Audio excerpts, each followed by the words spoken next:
نبی پاک صلی اللہ علیہ وسلم نے فرمایا مسلمان ایک جسد واحد کی طرح، ایک جسم کی طرح، ایک حصہ تکلیف میں ہو تو دوسرا اس کی درد محسوس کرتا ہے۔ انسان کے وجود کے اندر سب سے قیمتی اس کا دماغ ہوتا ہے، اسی سے سوچتا ہے، اسی سے وہ عمل کرتا ہے، اسی سے منصوبہ بندی کرتا ہے، اسی سے وہ مومن ہوتا ہے، اسی سے معاذ اللہ کافر ہوتا ہے۔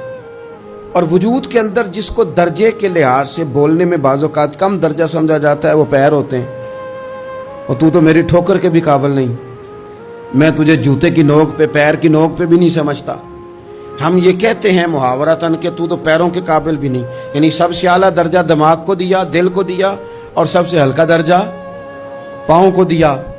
لیکن مجھے بتلائیے گا، اگر کبھی پاؤں کی سب سے چھوٹی انگلی، چھنگلیا، چیچی، اس میں اگر کبھی زخم لگ جائے تو جسم کا سب سے اعلیٰ حصہ دماغ ہے، دماغ نے کبھی یہ کہا ہے کہ چھوڑو یہ تو سب سے نچلا درجہ ہے، نہیں جانا ڈاکٹر کے پاس، اتنا ٹائم کہاں ہے، رہنے دو، چھوٹی سی تو انگلی ہے، خیر ہے؟ ایسا کبھی ہوا ہے؟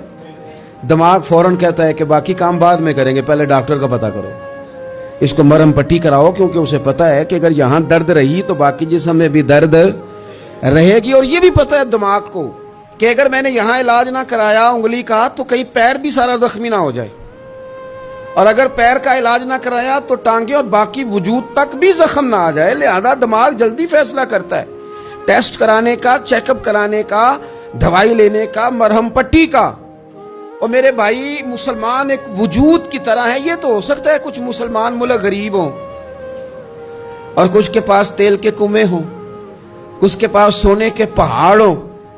یہ تو ہو سکتا ہے کہ بعض اوقات یہ وہ سمجھ لیں کہ ہم اعلیٰ درجے کے ہیں، لیکن یہ یاد رکھیں اگر ایک جسم کی طرح ہیں، سوچتے ہیں اور ہیں، کیونکہ نبی پاک نے فرمایا ہے، اگر اس طرح سوچتے ہیں پھر میرا خیال ہے کہ جس طرح تیل کے کنویں والے کو اپنی درد ہوتی ہے نا، سونے کے پہاڑوں والے ملک کو جس طرح اپنی درد ہوتی ہے نا، اس طرح اسے کسی کو بھیکارت کی نظر سے دیکھنا نہیں چاہیے، چونکہ جسد واحد ہے۔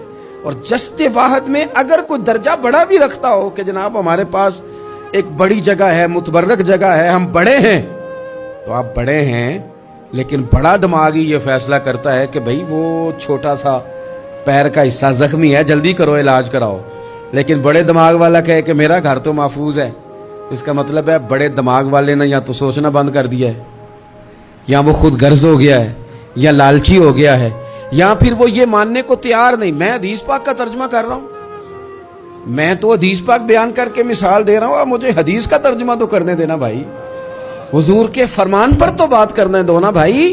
یا تو اس نے اس حدیث کو سمجھا نہیں، اور اگر سمجھ لیا ہے پھر یہ کیسے ہو گیا کہ فلسطین کی بیٹیاں روتی رہ گئیں اور تو رویا ہی نہیں؟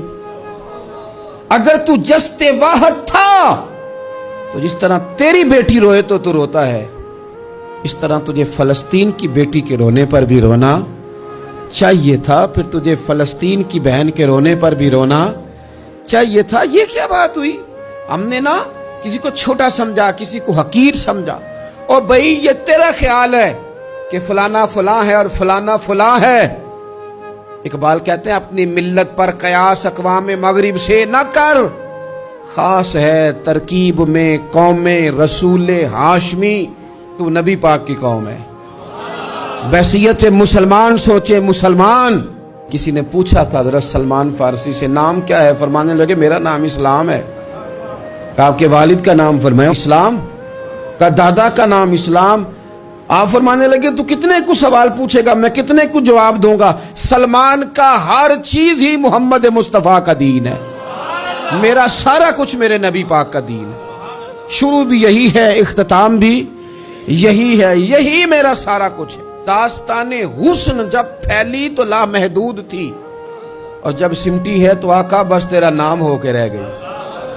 بس ہم اتنے کہ ہم حضور کے غلام ہیں۔ تو مسلمان ہو کے سوچیں، بحیثیت مسلم کی اپنی ذمہ داریوں کا احساس کریں۔ اقبال نے کہا تھا میری زندگی کا مقصد تیرے دین کی سرفرازی، میری زندگی کا مقصد تیرے دین کی، میری زندگی کا مقصد تیرے دین کی سرفراز، میری زندگی کا مقصد تیرے دین کی سرفرازی، میری زندگی کا مقصد تیرے دین، یا رسول اللہ میری زندگی کا مقصد تیرے دین کی سرفرازی، میں اسی لیے مسلمان، میں اسی لیے نمازی، میں اسی لیے مسلمان، میں اس کے لیے کام کس طرح کریں، جدوجہد کس طرح کریں؟ تو ہمیں کہا گیا قوت عشق سے ہر پست کو بالا کر دے اور دہر میں اسم محمد سے اجالا کر دے، دہر میں اسم محمد سے اجالا کر دے۔ اقبال سے پوچھا، اقبال اس کام میں مدد کیسے ملے گی، کس طرح آگے بڑھیں گے؟ تو اس نے کہا بازو تیرا توحید کی قوت سے قوی ہے، اللہ تیری مدد کرے گا، تم موحد ہے، رب کو ماننے والا ہے، بازو تیرا توحید کی قوت سے قوی ہے، اسلام تیرا دیس ہے، کیونکہ تو مصطفی ہے، تو مصطفیٰ کریم کا ماننے والا ہے، تیری مدد ہوگی ہر میدان۔